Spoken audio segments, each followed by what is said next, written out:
Good evening. Today is Sunday, October 5th, 2025. I'm Rich Stevens, and this is The Cold Take.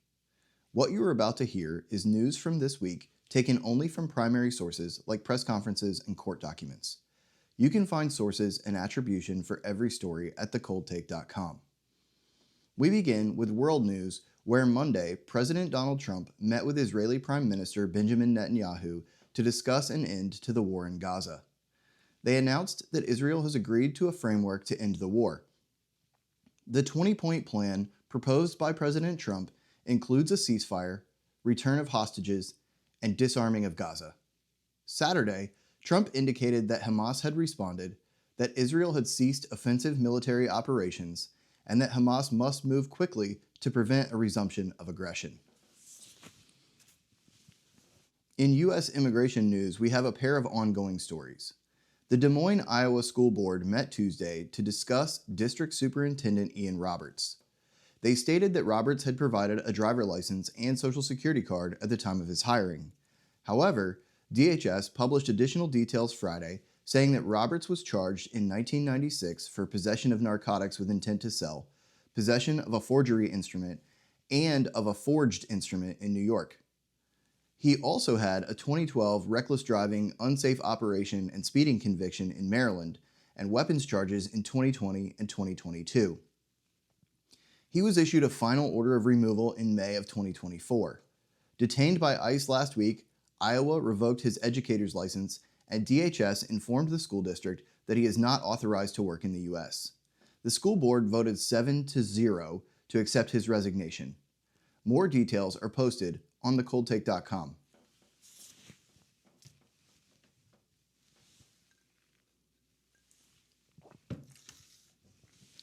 Kilmar Abrego Garcia received a pair of rulings this week as well. One court denied his request to reopen his asylum case, upholding his deportation. Another court ruled that there is a likelihood that his federal prosecution is vindictive in nature. We will bring you updates to this case as they are available. Last Sunday morning, a man drove his truck through the doors of an LDS church in Grand Blanc, Michigan, and began shooting before setting the building on fire. 4 people lost their lives and 8 more were wounded. Local law enforcement neutralized the shooter within minutes, but the ATF and FBI are both continuing to investigate this crime. Monday morning, a gas explosion at a residential high-rise in the Bronx caused a partial collapse of the building. The ventilation shaft for the boiler in the basement was destroyed along the full height of the building, but no injuries have been reported.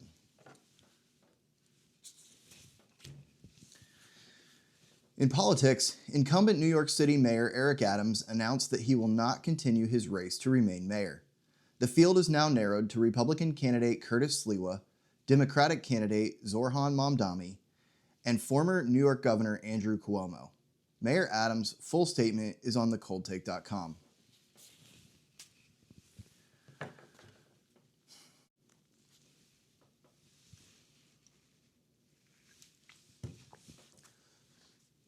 Tuesday, President Trump announced an agreement with Pfizer to bring American drug prices into alignment with the lowest amount paid by other developed countries.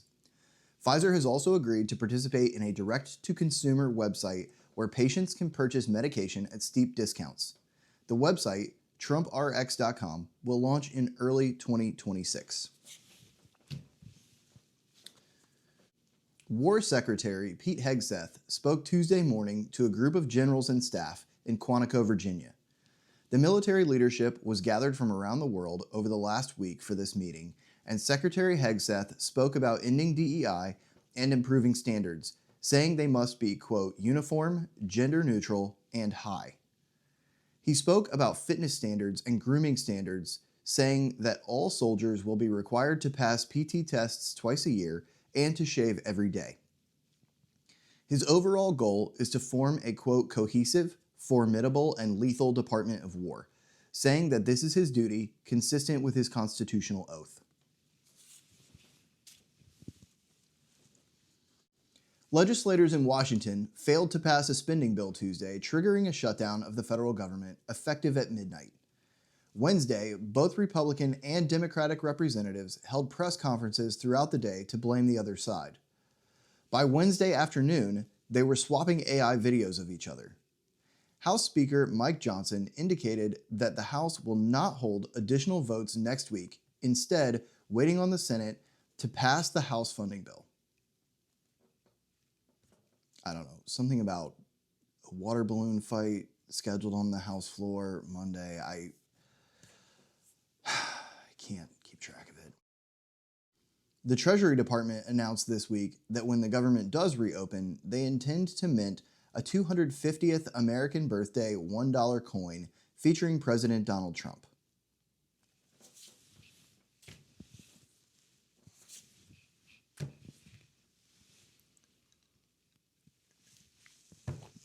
Markets rose this week, with the Dow closing up about 1% at 47,059. NASDAQ had similar gains, ending the week at 22,780, and the S&P closed at 6715.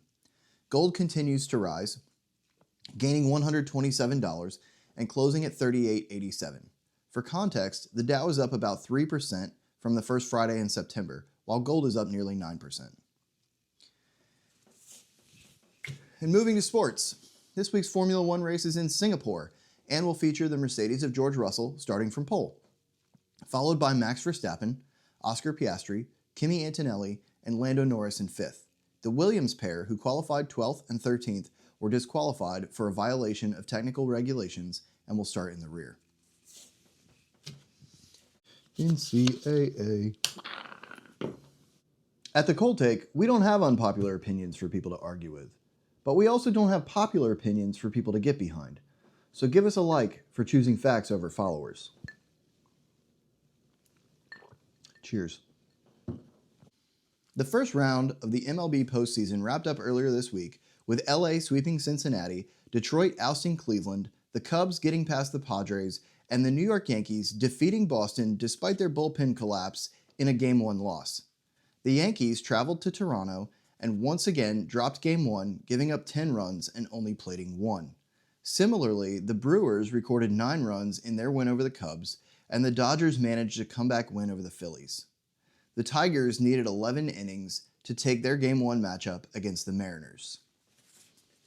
In college football, number 3 Miami beat in-state rival FSU 28-22. Alabama handed Vanderbilt their first loss of the year in a 30-14 game. Number 7 Penn State fell to 3-2 in their 37-42 loss to unranked UCLA. And the unranked Florida Gators head coach and play caller Billy Napier proved once again that he has no idea how the game clock works, but his team managed to beat number 9 Texas in a 29-21 game. I'm Rich Stevens, and this has been The Cold Take.